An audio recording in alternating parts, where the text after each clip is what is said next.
레위기 12장. 여호와께서 모세에게 말씀하여 이르시되 이스라엘 자손에게 말하여 이르라.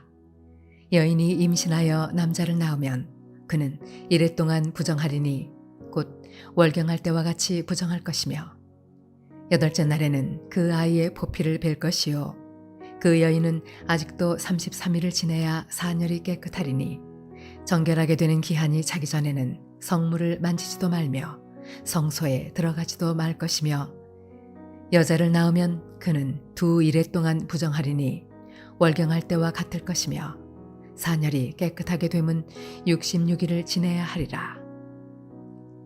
아들이나 딸이나 정결하게 되는 기한이 차면 그 여인은 번제를 위하여 1년 된 어린 양을 가져가고 속죄제를 위하여 집비둘기 새끼나 산비둘기를 회막문 제사장에게로 가져갈 것이요 제사장은 그것을 여호와 앞에 드려서 그 여인을 위하여 속죄할지니 그리하면 사녀리 깨끗하리라.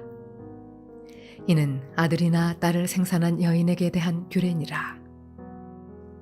그 여인이 어린 양을 바치기에 힘이 미치지 못하면 산비둘기 2마리나 집비둘기 새끼 2마리를 가져다가 하나는 번제물로 하나는 속죄제물로 삼을 것이요 제사장은 그를 위하여 속죄할지니 그가 정결하리라.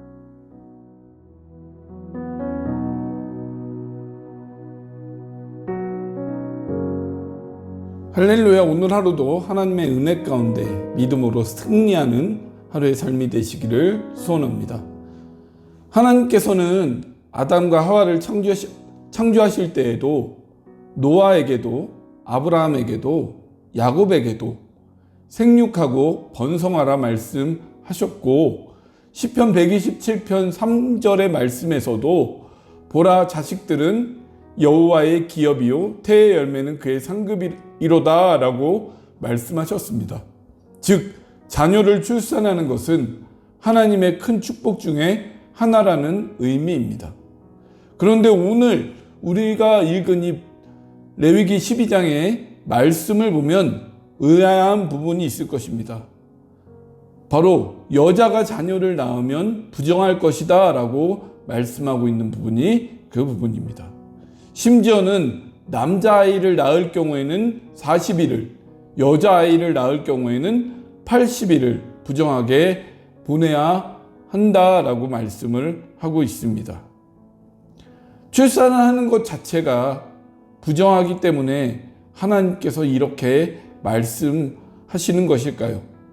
이 말씀을 이해하기 위해서는 에덴 동산의 선악과 열매를 따먹은 사건까지 거슬러 올라가야 합니다.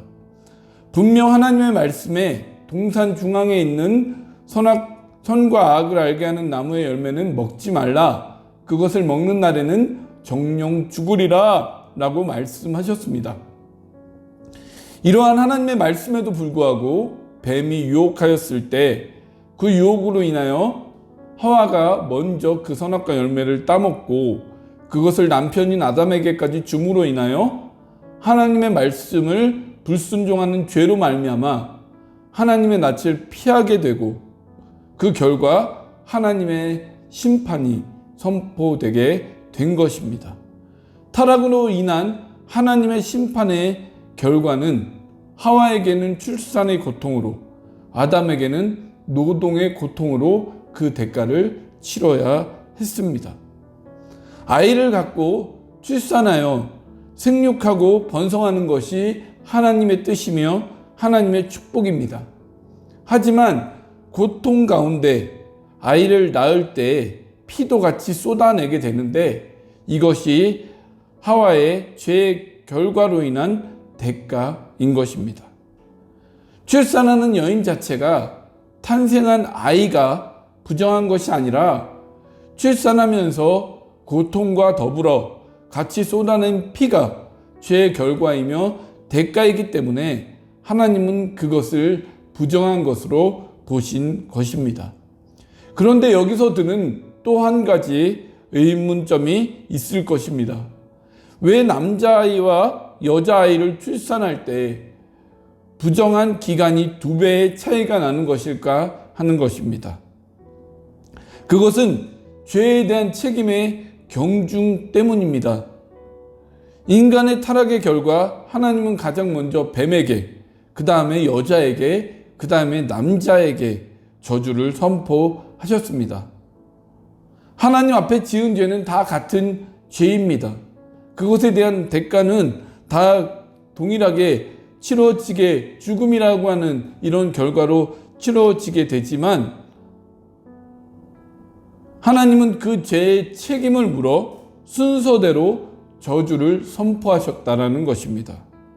이러함으로 인해 부정한 기간에 2배의 차이가 있었던 것으로 우리는 이해할 수 있습니다. 이 기간이 지나면 하나님 앞에 번제와 속죄제를 드림으로 정결하여지게 됩니다. 이것이 하나님께서 정해 놓으신 출산한 여인에 대한 규례입니다. 생육하고 번성함은 하나님의 명령이며 또한 하나님의 축복이지만 이와 더불어서 출산의 결과는 하나님의 말씀에 불순종한 죄의 대가입니다. 이 규례를 보면서 하나님께서 정해 주신 이 규례가 좀 야박하고 매정하다 느껴질 수도 있을 것입니다. 하지만 이것보다는 죄에 대한 하나님의 심판이 철저하시다는 것을 우리가 다시 한번 깨달으면서 우리는 하나님의 말씀 앞에 철저히 순종하며 살아가는 모습이 되어야 할 것입니다. 물론 예수님께서 우리의 죄의 문제를 단번에 해결해 주심으로 인해 오늘날 우리는 이러한 규례를 지킬 필요는 없어졌지만 한 사람의 불순종에 죄의 대가가 얼마나 처절하게 이어져 내려오게 되는지를 우리는 이 말씀을 통해 보면서 오늘을 살아가는 우리의 삶이 하나님의 말씀 앞에 순종함과 믿음을 지킴으로 하나님께 영광을 돌리는 삶이 되어져야 할 것입니다. 이러한 삶으로 하나님의 은혜와 축복을 풍성히 누리시는 매일매일의 삶이 되시기를 간절히 소원합니다. 기도하겠습니다.